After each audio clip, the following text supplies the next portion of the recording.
అందరికీ హాయ్. మన ఛానల్‌లో ఇదే ఫస్ట్ వీడియో. ఎప్పటినుంచో అనుకుంటున్నాను.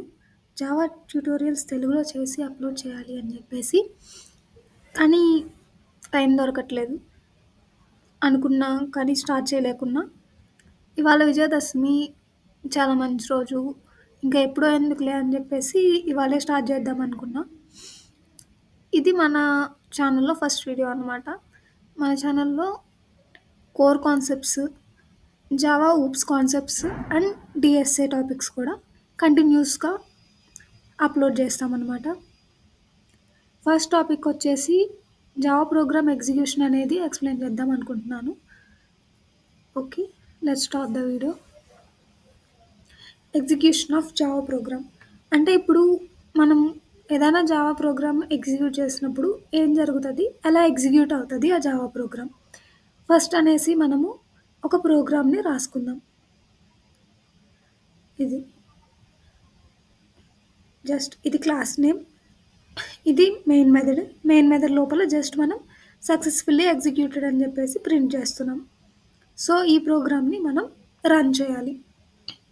రన్ చేసేటప్పుడు ఏమేమి జరుగుతది? లోపల ఎలా రన్ అవుతది? ఫస్ట్ ఈ ప్రోగ్రామ్‌ని సేవ్ చేసుకోవాలి. ఒక జావా ప్రోగ్రామ్‌ని మనం ఎలా సేవ్ చేస్తాం? ఎలా సేవ్ చేస్తామంటే చాలా క్లాసెస్ ఉంటాయి. ఏ క్లాస్ పెట్టి సేవ్ చేయాలి. జావా ప్రోగ్రామ్‌లో ఒకటనే కాదు చాలా క్లాసెస్ ఉండొచ్చు కదా! మనం ఏ క్లాస్ నేమ్ పెట్టి సేవ్ చేయాలి అంటే పబ్లిక్ మెయిన్ మెథడ్ అని చెప్పేసి ఈ మెథడ్ ఒక్కటే ఉంటుంది జావా ప్రోగ్రామ్ మొత్తానికి. ఈ మెథడ్ ఏ క్లాస్‌లో అయితే ఉందో ఆ క్లాస్ నేమ్ పెట్టి మనం సేవ్ చేయాలి. సో, ఇక్కడ చూసుకుంటే మనం మెయిన్ డాట్ జావా అని చెప్పి సేవ్ చేయొచ్చు. నోట్‌ప్యాడ్‌లో క్లాస్ మెయిన్ అని చెప్పేసి రాసి మెయిన్ డాట్ జావా అని చెప్పి మనం సేవ్ చేసుకున్నాం. సరే, ఇప్పుడు సేవ్ చేసాం కదా! ఈ ప్రోగ్రామ్‌ని ఎలా రన్ చేయాలి? రన్ చేయడానికి మనకి ఏం కావాలి? ఫస్ట్ అయితే మన సిస్టమ్‌లో జేడీకే అనేది ఇన్‌స్టాల్ అయ్యి ఉండాలి. జేడీకే అంటే జావా డెవలప్‌మెంట్ కిట్. జావా డెవలప్‌మెంట్ కిట్‌లో ఏమేమి ఉంటాయి? జావా సి అంటే Java compiler, JRE Java run time environment. JRE అనేది మనం నెక్స్ట్ వీడియోలో చూద్దాం. ఈ వీడియోలో మనం జావా సి చూద్దాం. జావా సి అనేది ఏం చేస్తుంది? ఎంతవరకు ప్రోగ్రామ్ రన్ చేసే టైంలో ఎంతవరకు జావా సి అనే కంపైలర్ యూజ్ అవుతది? ప్రోగ్రామ్ సేవ్ చేసుకున్న తర్వాత మనం కంపైల్ చేస్తాం ఫస్ట్. జావా ప్రోగ్రామ్ కంపైల్ చేసిన తర్వాత ఎర్రర్స్ ఏమీ లేకపోతే ఇప్పుడు రన్ చేస్తాం. సో, కంపైల్ చేయడానికి మనం సేవ్ చేసుకున్న తర్వాత కంపైల్ చేయడానికి ఏ కమాండ్ యూజ్ చేయాలి? ఈ కమాండ్ అనేది మనం యూజ్ చేస్తామనమాట జావా ప్రోగ్రామ్ కంపైల్ చేయడానికి. Java C space class name dot Java. ఇక్కడ మన క్లాస్ ఏంటి? Main. Main dot Java. So, నా క్లాస్ అనేది వన్ డ్రైవ్ లోపల డెస్క్‌టాప్‌లో ఉంది. సో, ఫస్ట్ మనం ఆ పాత్‌కి వెళ్ళాలి. సీడీ స్పేస్ అని చెప్తే మనం ఆ డైరెక్టరీలోకి వెళ్తాం. నెక్స్ట్ వన్ డ్రైవ్ లోపల డెస్క్‌టాప్. సో, డెస్క్‌టాప్ కూడా ఓపెన్ చేయాలి నేను. ఇప్పుడు ఈ డెస్క్‌టాప్‌లో నాకు మెయిన్ డాట్ జావా అనే నోట్‌ప్యాడ్ ఫైల్ అనేది ఉంది. ఆ ఫైల్‌ని కంపైల్ చేయాలి అంటే ఫస్ట్ జావా సి అనే కమాండ్ ఇవ్వాలి.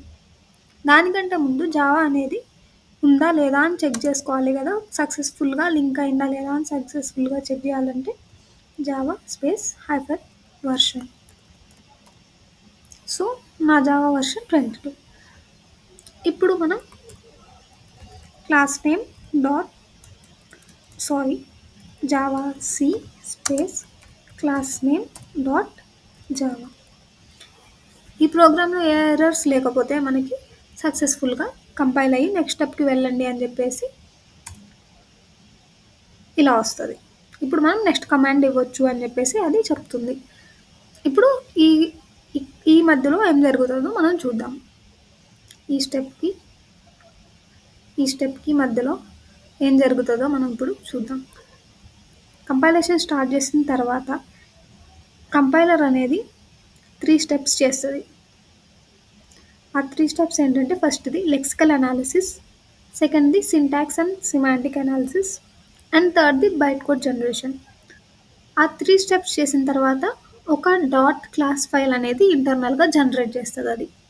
డాట్ క్లాస్ ఫైల్‌లో ఓన్లీ బైట్ కోడ్ ఉంటది. కంప్యూటర్‌కి అర్థమయ్యేలాగా. మనం పంపించేది డాట్ జావా ఫైల్. జావా లాంగ్వేజ్‌లో కోడ్ రాసి కంపైలర్‌కి పంపిస్తున్నాం. అది లెక్సికల్ అనాలిసిస్ చేస్తది.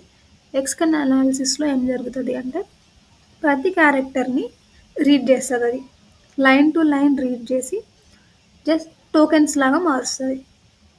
ఎక్స్‌ట్రా స్పేసెస్‌ని, ఎక్స్‌ట్రా లైన్స్‌ని అండ్ ట్యాబ్స్‌ని అవన్నిటిని రిమూవ్ చేసి దానికి కావాల్సినంత ఇన్ఫర్మేషన్ మొత్తం టోకెన్స్‌లా చేంజ్ చేసి ఇదిగోండి ఇక్కడ కనిపిస్తుంది కదా! ఇట్లా శాంపుల్ ఇది. ఇట్లా చేసుకుంటది. క్లాస్ అంటే ఏంటి జావాకి కీవర్డ్. మెయిన్ అంటే క్లాస్ నేమ్. మనం ఇచ్చిన క్లాస్ నేమ్ ఇది. Open bracket. And static. Static అనేది కీవర్డ్. పబ్లిక్ అనేది కీవర్డ్. వాయిడ్ కూడా కీవర్డ్. ఇక్కడ మెయిన్ అనేది మెయిన్ మెథడ్. సో ఇవన్నీ ఇలా లెక్సర్ అనేది లెక్సికల్ అనాలిసిస్ చేసి టోకెన్స్‌గా చేంజ్ చేస్తది. ప్రోగ్రామ్ మొత్తంని ఇలా స్మాల్ టోకెన్స్‌గా చేంజ్ చేసి నెక్స్ట్ పార్ట్‌కి పంపిస్తది. నెక్స్ట్ పార్ట్ ఏంటి అంటే సింటాక్స్ అనాలిసిస్. సింటాక్స్ అనాలిసిస్ ఏం చేస్తదంటే ఇక్కడ పార్సర్ అనే థింగ్ సింటాక్స్ అనాలిసిస్ చేసి సింటాక్స్ ట్రీని బిల్డ్ చేస్తది. సింటాక్స్ ట్రీలో ఏమేమి ఉంటాయంటే అసల దాని స్ట్రక్చర్ ఏంటి? ప్రోగ్రామ్ స్ట్రక్చర్ ఏంటి అనేది సేవ్ చేసి ఇంటర్నల్‌గా బైట్ కోడ్ జనరేట్ చేయడానికి హెల్ప్ అవుతదనమాట. సో, క్లాస్ డిక్లరేషన్ అంటే క్లాస్ నేమ్ ఏంటి? Method declaration, main method. Main method public స్టాటిక్‌లో ఉందా లేదా? దాని రిటర్న్ టైప్ వాయిడ్ ఉందా లేదా? స్ట్రింగ్ ఆర్గ్యుమెంట్‌గా ఉన్నాయా లేవా? పార్సర్ ఎర్రర్స్ అన్నిటిని చెక్ చేస్తదనమాట. అంటే దానికి కావాల్సిన ఫార్మాట్‌లో ఉందా? లేదా ఎక్కడైనా ఎర్రర్ ఏదైనా ఉందా? అని చెప్పేసి పార్స్ చేసుకుంటూ ఎర్రర్స్ ఏమైనా ఉంటే ఎర్రర్ రిటర్న్ చేసి లేదంటే ఇట్లా ట్రీ ట్రీ స్ట్రక్చర్‌లో కంపైలర్‌కి అర్థమయ్యేలాగా తర్వాత బైట్ కోడ్ జనరేషన్‌కి యూజ్ అయ్యేలాగా జనరేట్ చేసుకుంటది అది. ఆ తర్వాత సిమాంటిక్ అనాలిసిస్. సిమాంటిక్ అనాలిసిస్‌లో ఏం జరుగుతది అంటే ఐడెంటిఫైయర్స్ అనేవి సింబల్ టేబుల్‌లోకి ఎంటర్ అవుతాయి. ప్రతి ఐడెంటిఫైయర్ సింబల్ టేబుల్‌లో నోట్ చేసుకుంటది. ఒక టేబుల్‌లా యేసుకుంటది అది లోపల దానికి అర్థమయ్యే భాషలోని. ఇప్పుడు మెయిన్ అనేది ఉంది. అది క్లాస్ నేమ్. దాని టైప్ ఏంటి క్లాస్. అది దాని స్కోప్ ఏంటి, ఎక్కడి నుంచి యాక్సెస్ చేయొచ్చు. ఎక్కడి నుంచైనా యాక్సెస్ చేయొచ్చు మనం మెయిన్ క్లాస్‌ని. సో, గ్లోబల్ స్కోప్ యేసుకునింది. మెయిన్ మెథడ్ ఏంటి? అది ఏ క్లాస్ లోపల ఉండింది. మెయిన్ క్లాస్ మెయిన్ లోపల ఉంది. ఇక్కడ capital M class name, small M method name. Main method type ఏంటి? వాయిడ్. స్ట్రింగ్. పారామీటర్స్ ఏంటి? ఆర్గ్స్. అది స్ట్రింగ్ టైప్. అట్లా సిస్టమ్ అనేది ఇంటర్నల్ క్లాస్ జావాకి. అవుట్ అనేది ఇంటర్నల్. ప్రింట్ఎల్ఎన్ అనేది ఇంటర్నల్ మెథడ్. అవన్నీ ఒక సింబల్ టేబుల్ లాగా తయారు చేసుకుంటది. ఇక్కడ దాకా అయిపోయిన తర్వాత ఏం జరుగుతదంటే సిమాంటిక్ అనాలిసిస్ లోపే మనకి ఎర్రర్స్ ఏమైనా ఉంటే తెలిసిపోయి నోటిఫికేషన్స్ వచ్చేస్తాయి. ఇప్పుడు ఈ లోపల ఈ semantic analysis or syntax analysis or ఇక్కడ ఏదైనా తప్పు జరిగిందనుకోండి, మనకి ప్రోగ్రామ్ రన్ చేయడానికి బైట్ కోడ్ జనరేట్ చేయడానికి అవ్వదు. ఫర్ ఎగ్జాంపుల్ ఇప్పుడు నేను ఇక్కడ ఏదైనా బ్రాకెట్ తీసేయడం ఆర్ సెమికోలన్ తీసేయడం చేశామనుకోండి. సెమికోలన్ తీసేసి సేవ్ చేసి ఇప్పుడు నేను రన్ చేశాను అనుకోండి. Java space main dot Java. ఇప్పుడు ఎర్రర్ వస్తుంది చూడండి. ఇక్కడేం చూపిస్తుంది error semicolon expected system dot out dot println. ఈ లైన్కి 5th లైన్లో సెమీకోలన్ని అది ఎక్స్పెక్ట్ చేస్తుంది. మనం ఇవ్వాల. అది క్యారెక్టర్ టు క్యారెక్టర్ రీడ్ చేసేటప్పుడు అండ్ ఇక్కడ సెమీకోలన్ ఉండాలి అని చెప్పేసి ఎక్స్పెక్ట్ చేస్తుంది. సరే పోనీ ఇక్కడ మనం బ్రాకెట్ తీసేసామనుకోండి. సేవ్ చేసి మళ్ళీ రన్ చేద్దాం.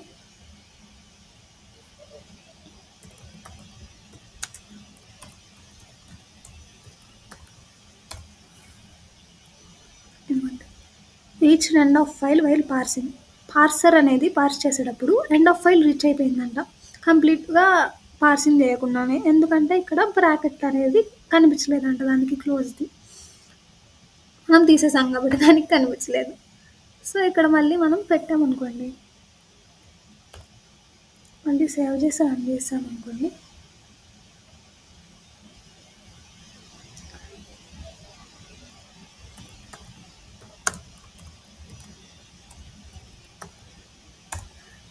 నెక్స్ట్ కమాండ్ కోసం వెయిట్ చేస్తుందది. కంపైలేషన్ సక్సెస్‌ఫుల్‌గా అయిపోయినట్టు. సో,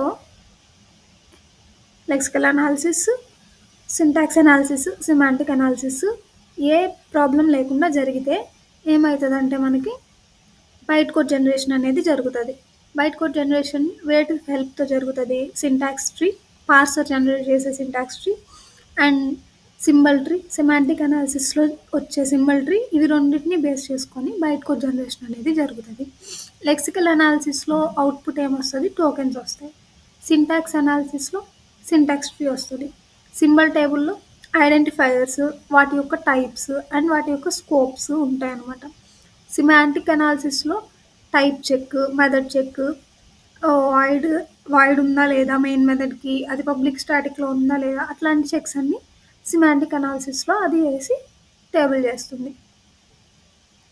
బైట్ కోడ్ జనరేషన్ ఇవన్నీ కరెక్ట్‌గా అయితే ఎర్రర్ లేకుండా అయితే బైట్ కోడ్ జనరేషన్ అనేది అవుతది.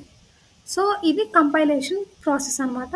ఈ బైట్ కోడ్ జనరేషన్ అయిపోయిన తర్వాత మనం ప్రోగ్రామ్‌ని రన్ చేయొచ్చు. రన్ చేయాలి అంటే వేరే కమాండ్ యూజ్ చేయాలి. Execution 2 parts compilation, running. Running అనేది అయిపోయింది.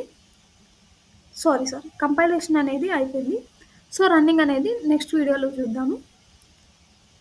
ఓకే. కంపైలేషన్ అనేది జావా సి యొక్క పార్ట్ అండ్ రన్ చేయడం అనేది జేవీఎం ఒక పార్ట్. సో, రన్ చేయడం రేపు చూద్దాం.